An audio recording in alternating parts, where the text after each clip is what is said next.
Bienvenidos a nuestro programa. El martes 17 de noviembre de 2020, por vía Zoom, SEMI se reunió para presentación del libro nuevo de nuestra amiga Verónica Nehama. Las mujeres me dieron alas y los hombres raíces. Les invitamos a escuchar la grabación.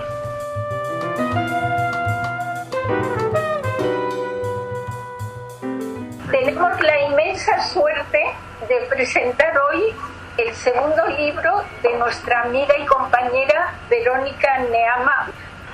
Vera es nuestra amiga, compañera, es el alma de SEMI en el sentido de que es una persona alegre, simpática, carismática, que siempre está ahí, que es la persona que siempre le gusta, aunque sea con una broma, profundizar en todos los temas que tratamos, que lo hace de una manera que resulta siempre agradable y didáctica, porque ella es en el alma, en su alma es pedagoga, y siempre es un placer escucharla. Y no solo un placer, que todas aprendemos, porque ella se licenció, tiene una maestría en arte, en letras, pero a la vez es licenciada en químicas, o sea que combina esas dos facetas de letras y ciencias, que me parece que es muy especial poder ser de letras y a la vez de ciencias. Generalmente todas somos o de letras, y ella combina esas dos facetas con una naturalidad y a la vez, ya lo he dicho, con pedagogía y profundizando. Ella no ve los temas superficialmente, siempre va al fondo de lo que está tratando, y para eso hay que ver nada más las charlas que hemos tenido la suerte de tener con ella en SEMI. Como sabéis, Verónica nació en el seno de una familia judía sefardita. Ella nació en Alejandría, una ciudad, por lo menos para mí, mítica desde el punto de vista de la literatura un poco, pero tuvo que salir en 57 después de la guerra del Canal de Suez. Su familia tuvo que emigrar forzosamente. No fue, aunque tuvo muchas personas de su familia que fallecieron, que fueron asesinadas, mejor dicho, en la Shoah. Ella, su familia emigró a través de Italia, llegaron a Venezuela, donde transcurrió su segunda infancia y su adolescencia, para luego volver a Sefarad. Escribió un primer libro que fue un testimonio un poco de la historia de su familia, que fue más que un testimonio porque luego lo noveló y nos dejó, para nuestra felicidad, el libro de las turquesas de su familia, que eran las turquesas de la Baraka. Mágica. Y en realidad Verónica ha tenido siempre la Baraka. Tiene una familia maravillosa, que es su anclaje en este mundo, y ahora nos va a hablar de su nuevo libro, Las mujeres me dieron alas y los hombres raíces. Un título maravilloso, un título que promete mucho. Yo no he podido leer todavía el libro, en una edición muy bonita, muy cuidada, de Ediciones La Grela. Son mujeres que trascienden su destino, hay varias protagonistas, y creo que no me toca hablar más. Quiero dar la palabra a Verónica, por favor. Pues en primer lugar, Eva, agradecerte. Es quizás una de las presentaciones más bonitas que me han hecho, porque daba el aspecto humano. Yo sí quería decir que Semi es parte de esas mujeres que acompañaron mi vida, porque en cada momento de tu vida tienes grupos que son los que te sostienen, y yo descubrí que las mujeres son como redes, porque hoy que se habla tanto de web, pues las mujeres hacemos una auténtica web que nos interconecta y que además de eso pues nos sujeta cuando estamos deprimidas. Nosotras, todos los WhatsApps, porque hoy lo hacemos por WhatsApp, pero cuando te sientes deprimida llamas casi siempre a una amiga, ¿no? Y quizás también esa endogamia que hemos tenido siempre las mujeres antaño, pero también esa capacidad increíble. Mi marido siempre decía, no lo entiendo, os reunís 30, habláis las 30 a la vez, os entendéis y además cada una da la respuesta adecuada, no lo puedo entender. Los hombres son como muchísimo más monodireccionales y nosotros tenemos esa ventaja. Ellos siempre han pensado, porque tenían unos gramos más de cerebro, con perdón del doctor, y un apéndice diferente, pues que eso les capacitaba para tener mejores oportunidades. Hoy afortunadamente eso se ha terminado.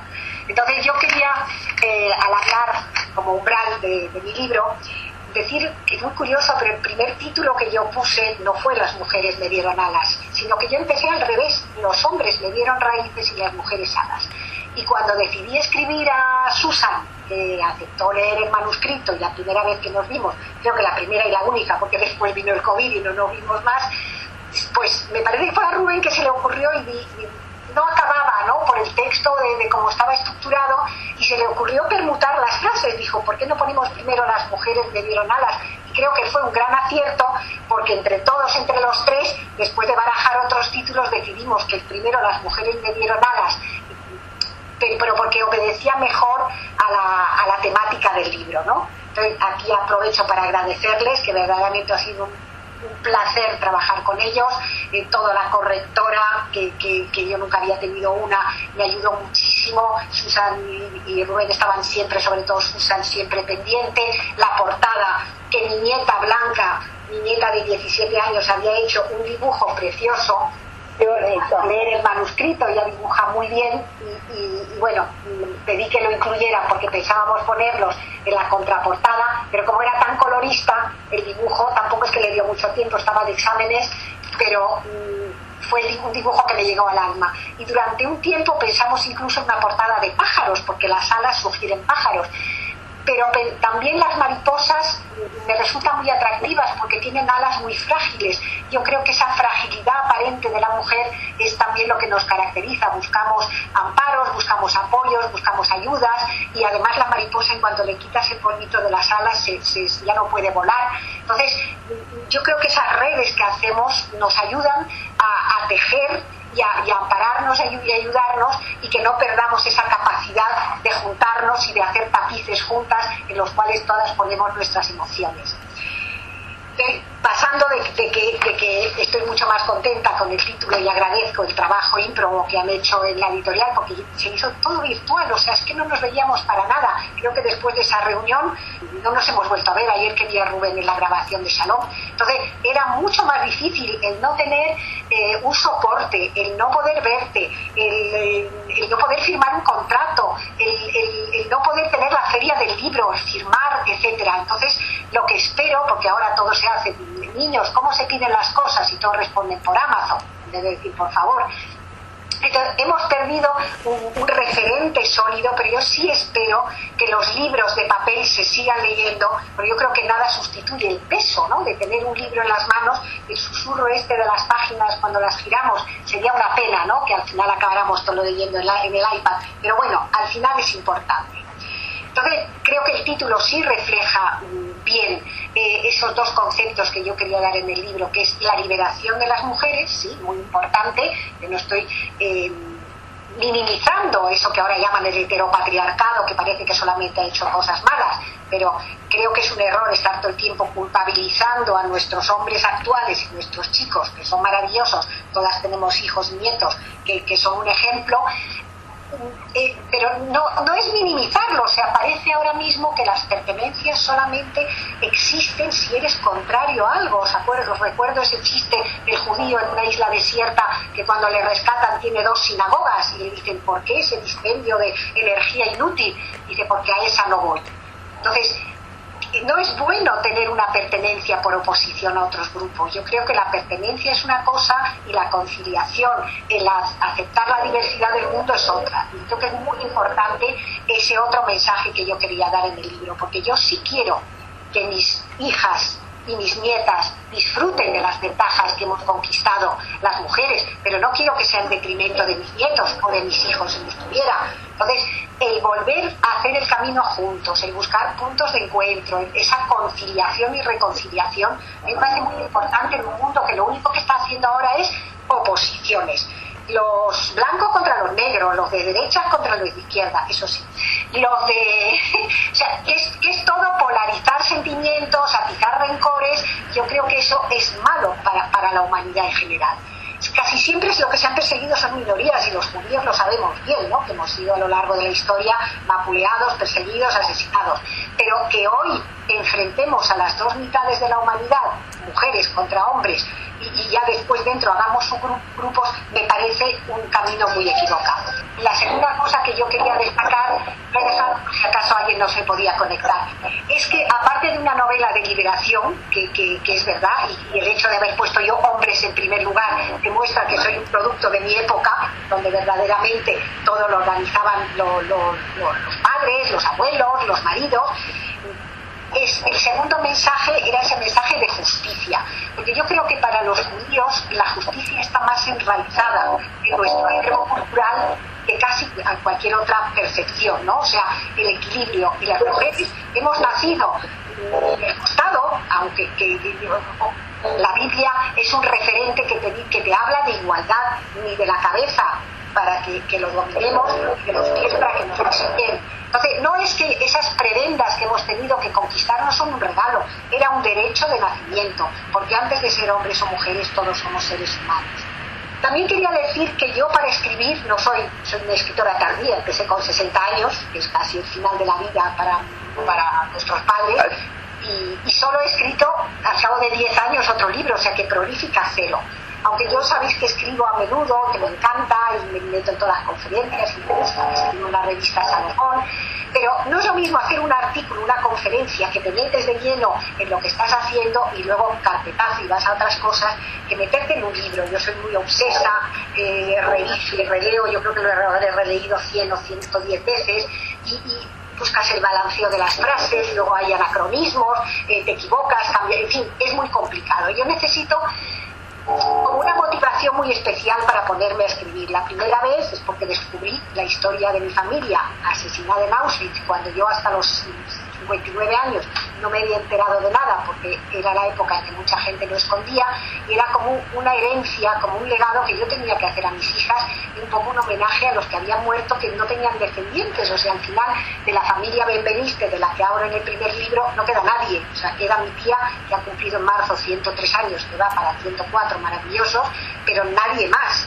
Y pensaba que su hijo iba a llamarse Benveniste porque se había casado con su tío, y se quedó en nada. Entonces yo creo que les debemos, porque somos sus herederos espirituales. Y ese segundo libro ya no tenía, yo necesito una historia, porque imaginación no tengo, pero me doy cuenta de que la realidad es mucho más rica que la ficción. Entonces sí soy capaz de hilar, pero yo necesito un sustrato real. Y ese sustrato real, al mirar a mi alrededor, me di cuenta cuando falleció mi marido que yo me había quedado primero huérfana, luego viuda y luego sola. Y eso, y además ya mucho más vieja, vamos a decir la palabra. En ese momento te das cuenta de que necesitas volver a encontrar tu sitio, volver a poner tus coordenadas, volver a reinventarte. Y esas son las alas que te dan las mujeres. O sea, por supuesto, yo, mis raíces, y ahora lo voy a contar, había sido algo que yo había un poquito obviado, simplemente porque cuando yo descubro con 10 años que a los judíos no nos quieren, yo no lo entiendo. Yo soy pequeña, para mí Egipto era el parangón de la felicidad. Incluso en Pascua yo decía, pero ¿por qué hay que irse de Egipto si estamos aquí muy bien, ¿no? Porque el mundo está hecho de musulmanes y de judíos. Yo ni siquiera sabía que había católicos ni cristianos. O sea, imaginaros qué mundo tan pequeñito y tan reducido. Cuando de repente te echan te quitan tus cosas, te insultan, aquella famosa canción de los judíos son gusanos, los musulmanes jazmines, ¿no?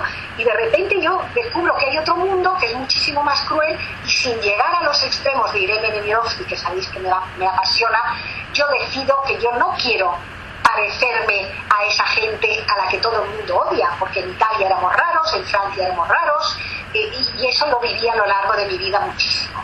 Entonces, el no tener raíces es muy duro, porque yo me definí un poquito como el nenúfar, ¿no? Lo llamo el síndrome del nenúfar. El nenúfar flota, se permite hermosísimas flores, pero al final está libre, no tiene un sustrato donde engarzarse, no tiene amarres ni amarras, pero al mismo tiempo es feliz, va haciendo sus flores que duran más o menos y va al filo de la corriente. También quiero decir que los 2 libros que escribí, que parten de la realidad tiene muchos puntos oscuros, ¿no? Pero jamás quise hacer libros ni de duelo ni de consuelo. A mí me interesaba hacer un libro de ilusión y de esperanza.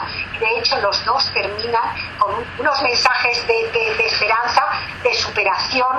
El primero es de unos migrantes que al final consiguen hacer su oficio, y el segundo es de una serie de mujeres con unas realidades, algunas muy duras. En mi caso, en el fondo, era el menos duro, y me sirvió mucho descubrir otras realidades que eran peores que las mías. La diferencia es que estaban mejor asumidas, estaban mejor enfocadas, mejor aceptadas. Y yo me di cuenta entonces que yo jamás me había asumido, porque yo siempre pensé que mi especificidad era lo que me hacía ser rechazada. Pero tuve la suerte por primera vez, y lo cuento en el primer libro, cuando conocí a mi marido, que precisamente mi especificidad fue lo que le había traído. Pero en ese momento yo no lo utilicé, no lo rentabilicé, no lo aproveché, no lo agradecí. Y poco a poco, en las secuencias de la vida te hacen darte cuenta que hay otras maneras de vivir. Pero no importa, no hay que arrepentirse de nada de lo que se ha hecho, porque el gran error que cometemos todos es no vivir el presente. Estamos siempre añorando el pasado, soñando en lo que hemos perdido o proyectando el futuro, que es una entelequia que no podemos hacer nada contra él. Lo único que podemos actuar es en nuestro presente, y en nuestro presente tenemos todos una misión, porque hombres y mujeres que nos queremos hoy iguales no somos iguales. Tenemos una biología diferente y tenemos capacidades diferentes, aunque suene muy mal decirlo, hoy no es políticamente correcto.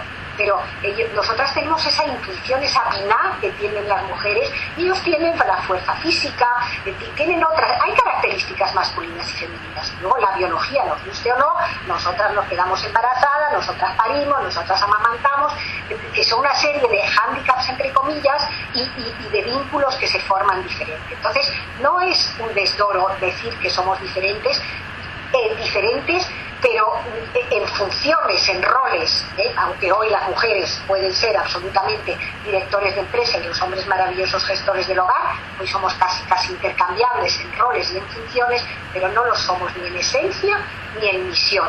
Las mujeres tenemos, hombres y mujeres tenemos la misma misión en la vida, y es hacer feliz, primero ser feliz en nosotros, y en este tiempo de pandemia lo necesitamos muchísimo. Si te aprendes a quererte y a perdonarte, puedes querer y perdonar a los demás, y puedes ofrecerles sonrisas en vez de lágrimas, porque al final todo el mundo se harta del que está todo el día llorando, que es muy desgraciado, que no piensa más que en su pasado, que te cuenta las batallitas.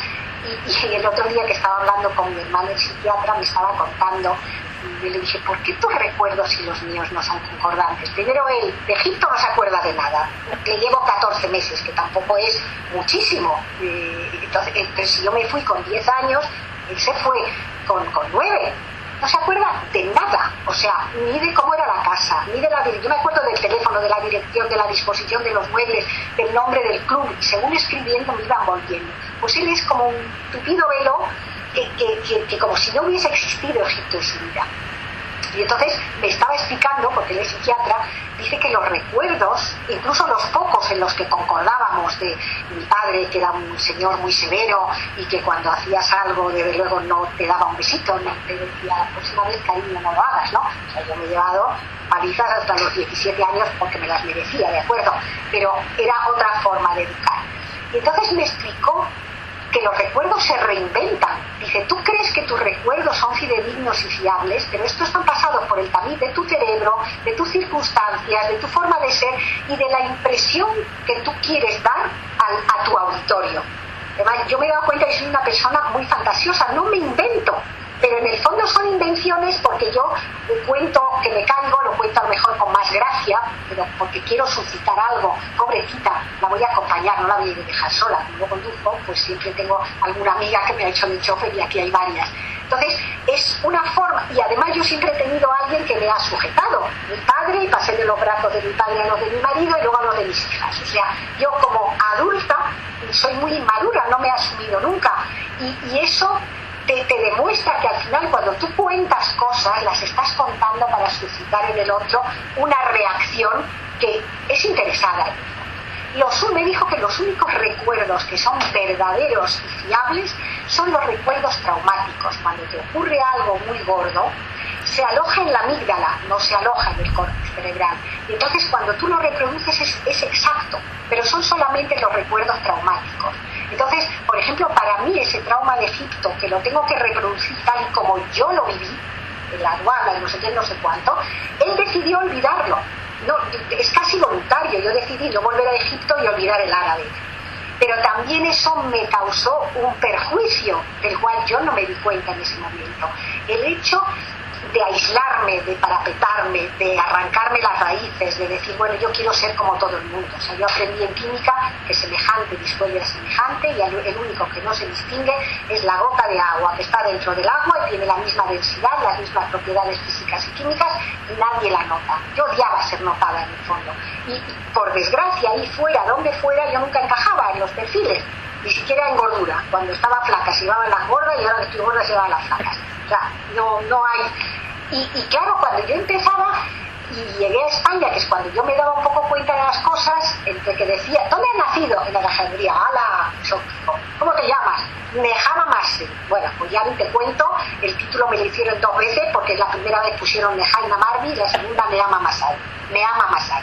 Entonces, ya chocaba. Luego cuando contaba que era de letras y estaba estudiando ciencias se quedaban al cuadro. Pero ya cuando decía que era judía, aquello ya era, todo el mundo me iba a enseñar cuál era lo verdadero porque yo estaba equivocada. Entonces yo decidí que no iba a contar nada y que yo me iba a disimular como los ratones en los agujeros y además recubrirme como de una especie de caparazón, que están muy bien los caparazones porque te impiden sufrir cuando te agreden, pero también me di cuenta mucho más tarde que te impiden también disfrutar muchísimo de lo que tienes, porque todo va filtrado por esa guata, todo va tamizado. Entonces, desprenderte de ese caparazón es muy difícil, ¿no? O sea, ya sabéis que los insectos, cuando salen de su... porque ellos solamente crecen por golpes, entonces tienen que salir de su caparazón de quitina y en el momento y estar al sol absolutamente inválidos durante un tiempo que se los puede comer cualquiera hasta que vuelve a forjarse esa nueva capa. Entonces, si tú con la edad te das cuenta que te tienes que librar de la gente tóxica, que es muy difícil, porque muchas veces la gente tóxica son tus jefes o los que crees ser tus mejores amigos, pero refugiarte en la gente que te aporta, que te ayuda, que te sonríe, que no es la sapiencia, es la experiencia la que te hace detectar a ese tipo de personas. Y luego encima la vida te quita las muletas que has tenido siempre, primero tus padres, y luego, en mi caso, pues mi marido, que era el que hacía todo. O sea, yo era la cuarta hija. Y además me venía fenomenal porque yo siempre pensé que es mejor que otro haga por ti lo que tú no quieras hacer hoy. Son filosofías que no digan que sean las mejores. Para él la autonomía, la independencia eran fundamentales. ¿Qué me pasó? Que yo había empezado ese libro cuando él estaba. Y era ese libro de liberación de mujeres, Y de repente, cuando él falleció, que yo no me lo esperaba de esa forma tan brusca, yo le escribí una carta que fue para mí esa catarsis que yo necesitaba hacer, restablecer mis prioridades, buscar otro tipo de referentes. Y esa carta me bloqueó durante 4 años. Yo no podía, porque yo decidí que quería que esa carta terminara el libro. Y eso me impidió, primero me hizo cambiar un poco toda la trama, porque ya le tenía que meter a él, porque al principio era un libro solo de mujeres, y si lo metía a él tenía que meter a mi padre, a mis hermanos, y ya está. Con lo cual tuve que volver a remodelar todo y reemprenderlo. y durante el confinamiento me sirvió también para revisarlo y corregirlo. Pero fue una historia como muy de abrirse, ¿no? Porque también es verdad que el optimismo que tenemos, yo soy una persona muy optimista, pero eso es una cuestión de genética o de característica. Eso no dice quiero ser optimista o quiero tener una actitud positiva. ¿Te viene o no te viene? Pero ese optimismo te das cuenta que se resquebraja con la edad, porque ya ves el futuro más oscuro, porque nuestro acervo cultural está escrita esa falacia de cualquier tiempo pasado fue mejor. Mentira, cualquier tiempo pasado fue peor, la humanidad siempre ha mejorado, y aunque nos dicen hemos perdido valores, no, cambiamos de paradigmas. Y no olvidéis nunca que la primera frase que critica a los jóvenes, bueno, la primera que yo recopilé es de Aristóteles, que decía los jóvenes de hoy son muy inmaduros, no respetan, no tienen valor, era 330 años antes de Jesucristo. O sea que no es verdad, el mundo va mejorando, pero ya hemos perdido la lozanía, hemos perdido el trabajo, hemos perdido mucha gente que queremos. Entonces al final te das cuenta que te vas arrugando, que te vas haciendo más pequeño, que vas teniendo más miedos, que tienes más problemas y menos recursos. Entonces caemos también en la trampa del autorreproche, porque tenemos tiempo de hacer balance. Todas las cosas que hice mal, qué horror, podía haber dicho, y en el fondo yo pongo una frase del libro que a mí me dolió mucho. Digo, lo único que uno siente son las palabras que no ha dicho, los besos que no ha dado y los perdones que no ha otorgado. Y eso es verdad. ¿Qué pasa? Que es maravilloso decirlo, es maravilloso reconocerlo, pero no es verdad que simplemente por pensarlo seas capaz de realizarlo. Entonces, cuando nuestra vida llega a un punto de inflexión, a mí me tocó primero con mis padres y luego con mi marido, debemos buscar nuevos objetivos. Ya no podemos ser tan útiles, ¿no? Pero sí es verdad que podemos ser agradables. ¿Por qué? Porque lo único que se nos ocurre es hacer panegíricos a los muertos. Y es que los muertos no lo necesitan, los necesitan los vivos, los que están a nuestro lado. Es decir, gracias, no sabes lo que te agradezco, lo que has hecho por mí, te quiero. En ese momento, tú que has sido cuidador, te vas a convertir en dependiente. Pero me gustaría no ser un dependiente, y aprovecho que tengo a dos de mis hijas en pantalla, que lo hagan por amor y no por obligación. Porque en el fondo, ¿qué queda cuando nos vamos?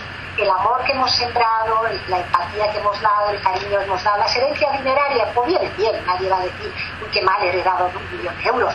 Pero en el fondo, una vez que lo tienes, se te olvida. Pero el ir al cementerio a visitar a tus seres queridos, el recordarlos, el mirar una foto y que se te encoja el corazón, se te encoge no, en el fondo se te ensancha. A mí me parece eso fundamental. Entonces, en resumen, yo escribí para dar las gracias a la vida y a mi gente pasada y presente, a todos los que estáis también aquí. Y encontré una frase, a mí me encanta encontrar frases y además tengo la suerte de retenerla. Dice, el suspiro es el aire que te sobra por alguien que te falta. No importa que suspiremos, si esos suspiros son una forma de ensanchar tu alma en vez de aunque te achique los pulmones, ¿no? Escribí también porque me fastidia esa deriva social de enfrentamientos. Me fastidia esas pertenencias que son por oposición en vez de por conciliación. Cuando yo era profesora en el Gavirol, mis alumnos me tachaban de feminista. Ahora parezco el contrario, pero no es verdad. Me tachaban de feminista porque yo oía entre ellos muchas frases que eran muy machistas. Mi madre se lo pasa fenomenal mientras mi padre está trabajando todo el día, pobrecito, y eso no se compra modelitos, me dan ganas de acomodarlo.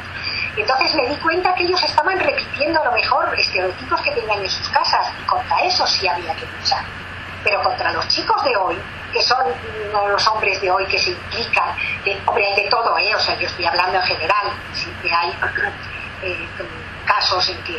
Entonces, yo que soy abuela de 3 nietas, madre de 3 hijas, pero soy también suegra, que me parece un estado fenomenal, y que soy también abuela de nietos, insisto, quiero que disfruten todos de los mismos derechos, que no es en contra, una vez más, de un grupo para que el otro suba. Es un poco como, lo siento, no es política, ¿no? Que no hay que destruir el Estado de Israel para tener un Estado palestino. O sea, convivir me parece fundamental.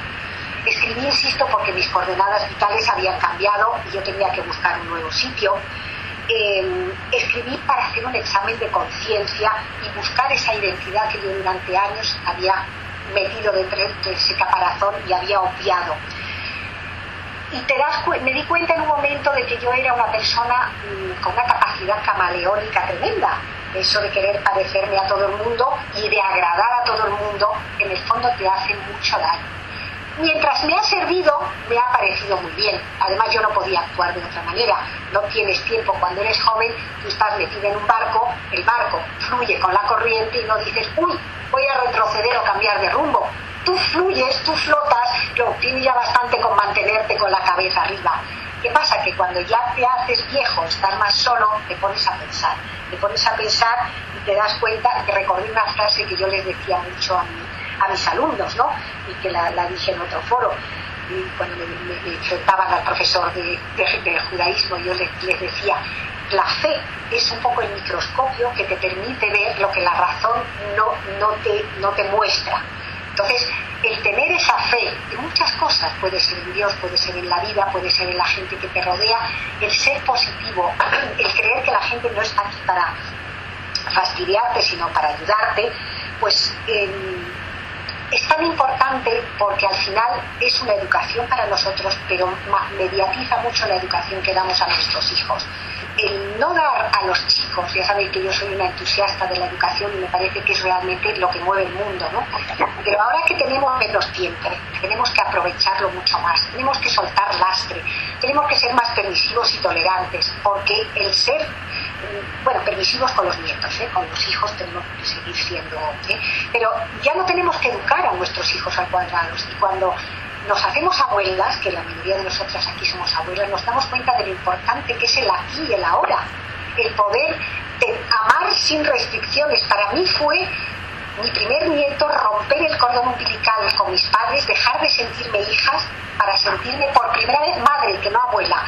Porque yo creo que con mis hijas, como mi trabajo me entusiasmaba, yo no fui todo lo buena madre que estoy viendo que son ellas. Yo fui mucho más mundana, mucho más de salir, de entrar, de trabajo, pero también porque yo tenía una muleta, yo tenía una red que era la que siempre recogía todo lo que yo no hacía. Entonces, insisto, sabéis también mucho en una cosa, que es la suerte, la baraka. Y hay gente que la tiene y gente que no la tiene, gente mucho más valiosa que nosotros y que al final no consigue sus objetivos en la vida.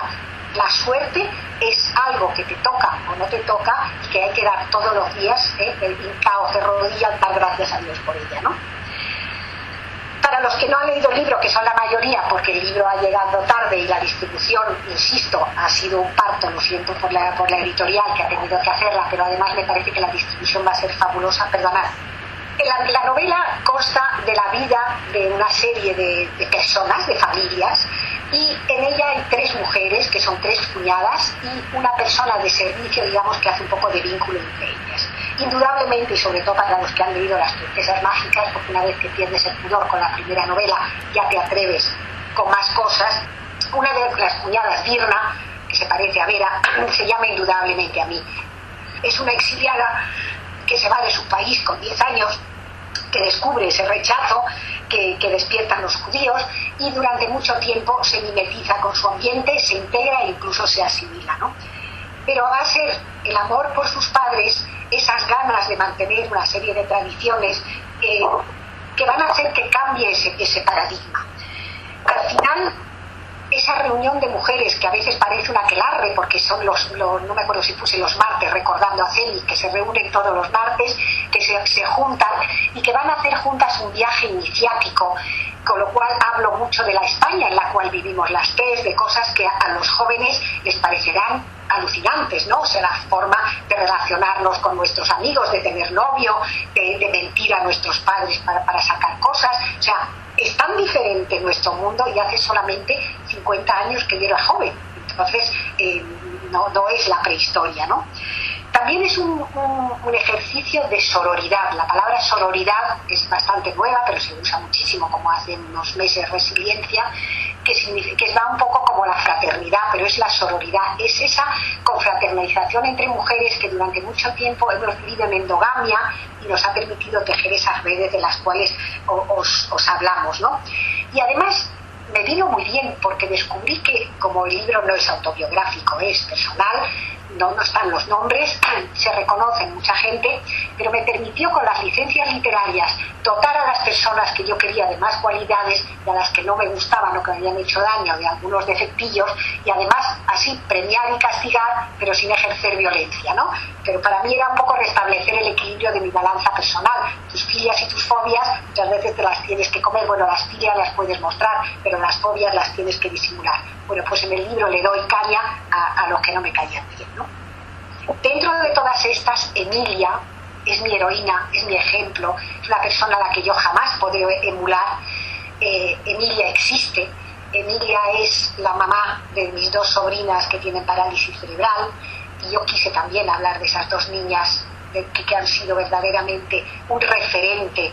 Sin darnos cuenta han cambiado las percepciones de la familia. Son niñas que han tenido una vida muy difícil, pero imaginaros la vida que ha tenido mi cuñada, que ha sido una vida durísima, y sin embargo ella siempre aceptó su destino con una sonrisa, y era la que nos daba consejos, nunca de resignación, pero sí consejos de aceptación y de lucha. Entonces me pareció una persona coherente, leal, que aceptaba la existencia que le había tocado, o sea, ella no la cuestionó nunca, y con una entereza que hacía que nuestros propios desafíos, que los teníamos, porque la vida tampoco era tan fácil, parecían siempre niños, hasta que conocí un día en Londres, en casa de mi hija Natalia, una señora que me contó su historia, que insisto, esa señora nunca vivió con nosotras, pero yo la metí en la historia porque su historia me pareció lo más terrible que yo había oído en mi vida. Esa señora estaba ahí trabajando y mandando dinero a su familia, y se había reinventado no sé cuántas veces, ¿no? Entonces, es una persona real, la Eve, la boliviana de la novela, pero que nunca compartió nuestra vida, y menos de las 3 cuñadas, pero para mí fue un poquito como el bastidor sobre el cual pude urdir la historia, ¿no? Ella, su vida era verdaderamente una provocación a las leyes sociales y familiares. O sea, cuando leáis su historia es como para llorar, y es una historia verdaderamente real, ¿no? Y tanto mi cuñada como ella me enseñaron a relativizar y a empatizar. El verbo empatizar, que es un verbo que a mí me encanta y que utilizamos poco. Soraya, que es la tercera en Lidia, casi fue mi cuñada, no lo llegó a ser. En la novela me permití que lo fuera. Era como mi hermana pequeña, era una persona también que había tenido una infancia dorada, maravillosa, que prometía mieles y leche y miel, y luego fue ácida y nada agradable. Y por primera vez yo me sentía protectora de alguien, ¿no? Porque ya digo que ni siquiera con mis hijas, para eso estaba ya mi marido, para proteger, ¿no? Me autorizó a contar su historia, o sea, las personas de las que más hablo me autorizaron, y las que no me autorizaron, pues yo no les pedí permiso, pero he cambiado suficientemente. Por eso digo que la historia no es en absoluto biográfica, sus parámetros y sus coordenadas, para si se reconocen que no me puedan demandar, que todo hay que tenerlo en cuenta, ¿no? Y los hombres también son importantes, muy importantes, porque son los que me enraizaron. Antes los maridos, los padres, era un patriarcado, eran ellos que trabajaban, que organizaban, que decidían dónde ibas a vivir, porque el trabajo del hombre era más importante, etcétera. Pero también me di cuenta que ellos no tenían tiempo ni de juntarse ni de hablar, porque los hombres no saben hablar muchas veces más que de cosas. Nosotros hablamos de sentimientos, o sea, no tenemos el pudor que tienen ellos, ¿no? Entonces, la forma que nosotros teníamos de hacer terapia existencial ellos no la tenían, pero es que encima no les daba tiempo a construir ocios para el futuro. Las mujeres muchas veces no las necesitamos.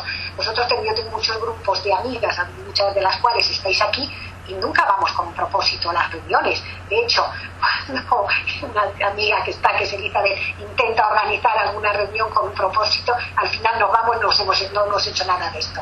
Nos basta con hablar, con charlar, con intercambiar, con hablar de nuestros hijos, padres, abuelos, y ya está. Y se nos ha ido las 4 horas. Es una ventaja en la cual las mujeres ganamos a los hombres por goleada. Lo siento por el doctor Ederi, pero es así. Entonces, cuando mi marido murió, insisto que su pérdida me paralizó, pero insisto, el título no es un axioma. Las mujeres nos dan alas y los hombres raíces, pero pueden ser también al revés. Hay hombres que saben dar alas, y esos son muy valiosos, y esos son a los que tenemos que enseñar a nuestros hijos y nuestros nietos que ellos deberían, porque además ellos ahora quieren para sus hijas lo mismo que para sus hijos, lo mismo que nosotras queremos para nuestros hijos, lo mismo que para nuestras hijas, y lo hago extensivo a los nietos. Entonces, cuando nos damos cuenta de que podemos educar a la nueva generación en vez de en el enfrentamiento, en la conciliación, en vez de que tú me vas a ayudar, no, estamos haciendo una tarea cada uno desde una vía, pero tiramos del carro en la misma dirección, no tú por delante y yo por detrás, sino cada uno en una parte del río. El río es estrecho y vamos tirando y la barca avanza estupendamente. Entonces, creo que cada una de las personas que transita por tu vida forma parte de tu puzzle identitario, y eso es muy importante.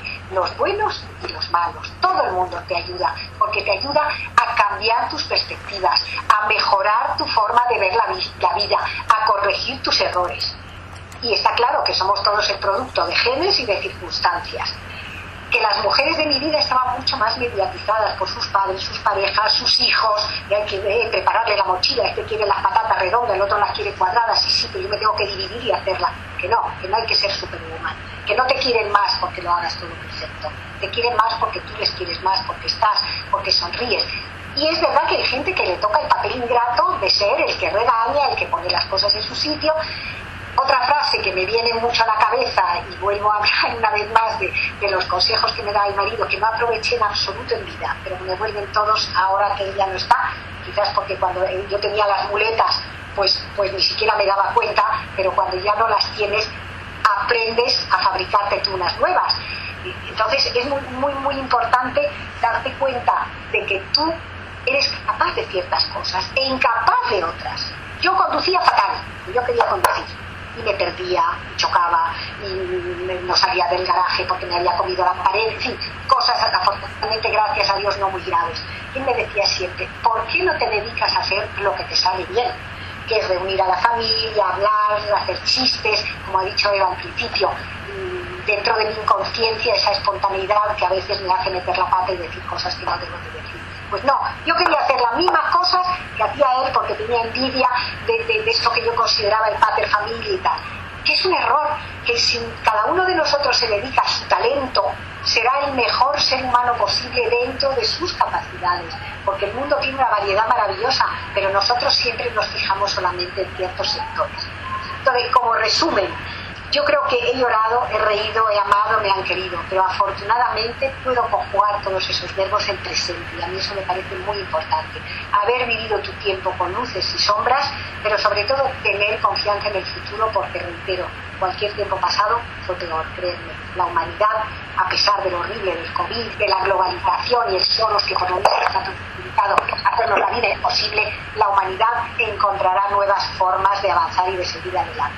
Con lo cual creo que la vejez no es un drama si se afronta con ilusión, sabiendo que no podemos cambiar el pasado, podemos lamentarnos, pero que tampoco nos va a aportar nada, que el futuro no podemos absolutamente ni siquiera preverlo, es una entelequia, y que creo que nos basta, y nos debe bastar ser queridos por nuestras familias, por nuestros amigos, que los amigos son fundamentales, y para las mujeres se ha demostrado que hasta cura el cáncer tener un buen grupo de amigas.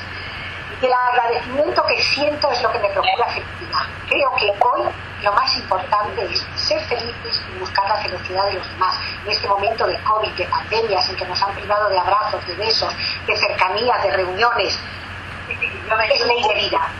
Unos vienen para enseñar y otros estamos para aprender. A lo mejor en otra vida, si la hay, nos tocará enseñar. Y otra frase que sabéis, yo soy muy de frasecitas, dice dos frases que dice: una vida no vale nada, pero si no tienes la vida has perdido todo. Si la felicidad es el deseo de repetir, he sido profundamente feliz. ¡Bravo! Gracias. Muy bien, muy bien.